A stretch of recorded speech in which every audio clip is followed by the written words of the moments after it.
Hello. Thank you for viewing our Events Fundraising webinar series.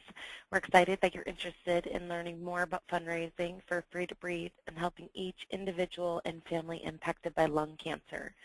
Before we get started talking about some questions and answers from fundraisers just like you, I wanted to remind you to please make sure that you have viewed our introduction and thank you message if you haven't done so already. All right, so let's go ahead and get started.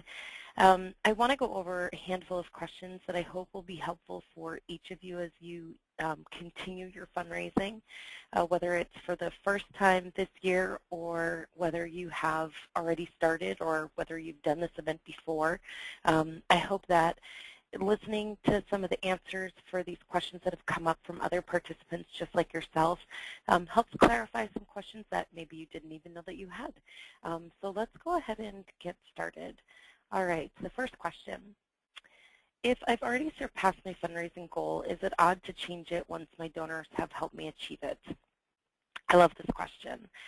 Very simply, the answer is absolutely not. It's not odd to raise your goal. In fact, I think it's very important that you do raise your goal once you've met it, especially if you have more people in which you're waiting on to make a donation.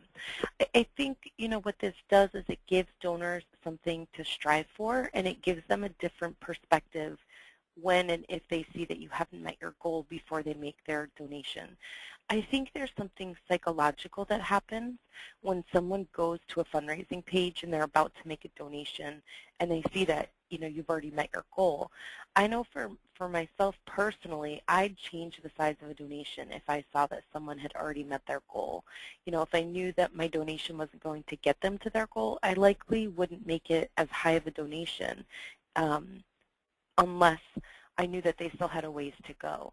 So, consider for this specific example how you would act in this situation. Maybe you wouldn't change your intended gift size, but maybe you would. And knowing that a donor would have that potential to have that mind frame to maybe change the size of their donation, I hope it helps clarify for you just how important and necessary this step is to take if you have more donors who are waiting to make a donation. I participated in a fundraising event last year, and every time I met my goal, I increased it by another 500. And what it did was it helped people feel more compelled to help me reach my goal. And I actually had people who donated more than once because they became invested in my goal and in my revised goal. And this is really where donating or doing fundraising via social media can come into play, because you open yourself up to repeat donors who want to help you get to these revised goals.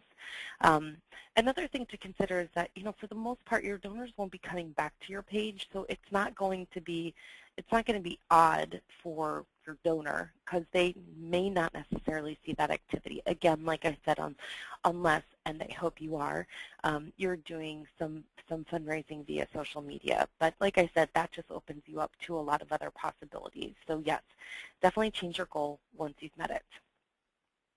All right, next question. I don't have a very strong story, so I don't personalize my fundraising page. Do you think that's okay, and can I still be successful with my fundraising? Well, first of all, I would say if you feel this way, you should definitely pick up the phone and call us so that we can help you out. If you don't feel like you have a compelling story and that it may get in the way of your fundraising, let us help you. You have a team of people here who want to see you succeed and who can help you see just how much of an impact you're making.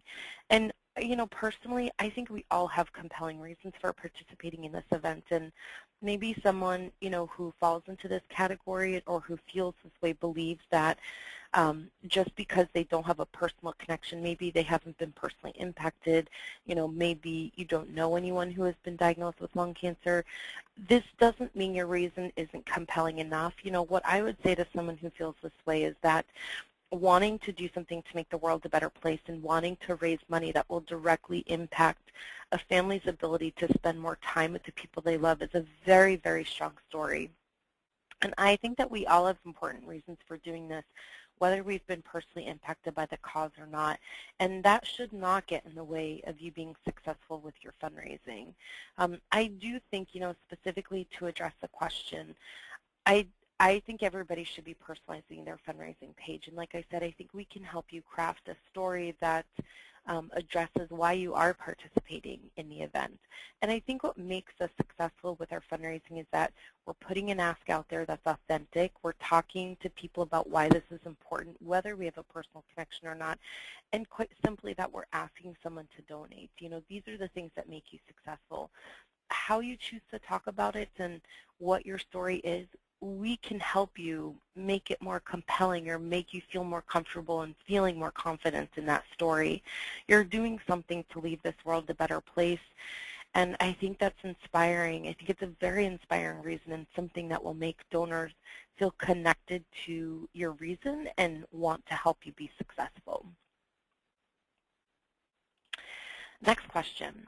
What are some creative ways to engage my team and last-minute fundraisers to boost our totals? You know, we talk a little bit about this in the teams section of the fundraising webinar series, so, you know, I definitely recommend checking that part out if you haven't seen it already. But one of the things that we talk about is doing challenges with teams as a way to get them involved.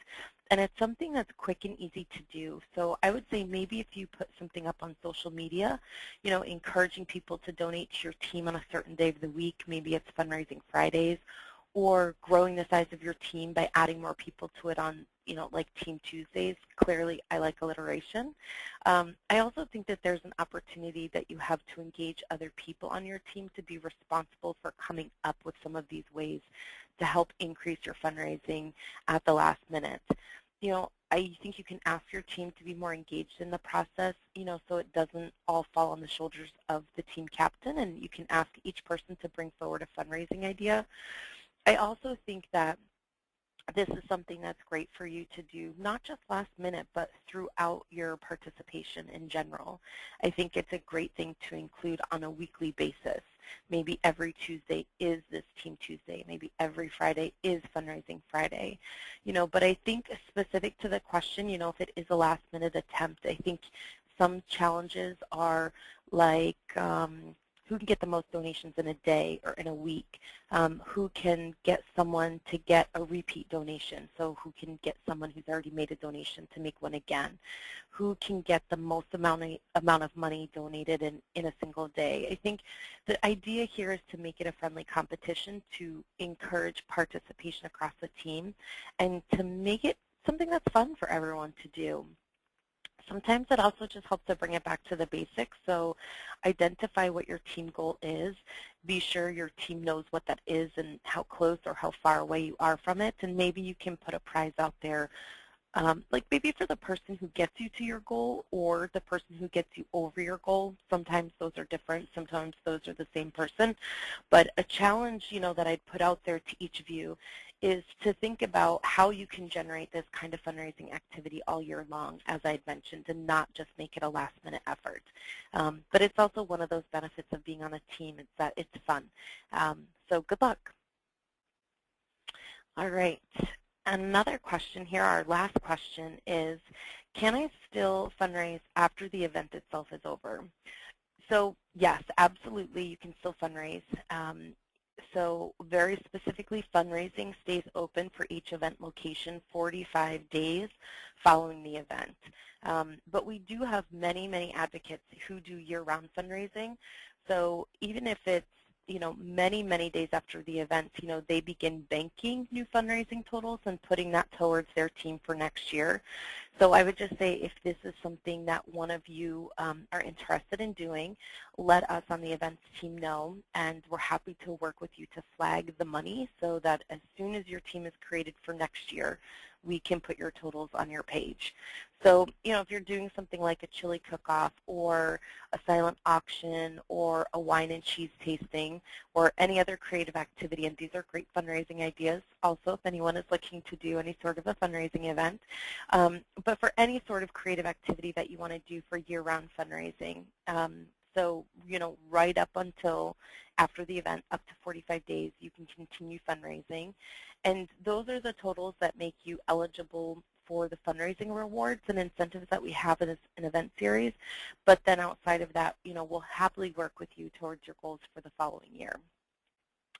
And I also would want to say, for anyone who's participating in an event that takes place in November, we talk about 45 days for fundraising staying open, but essentially when we get to year end, you want to think about ways to follow up. We actually keep fundraising open for all of our November events through December 31st. So what we know is that year-end giving it's a great opportunity for a lot of donors, and they'll actually make a donation on December 31st. A lot of the times it's a tax benefit for them.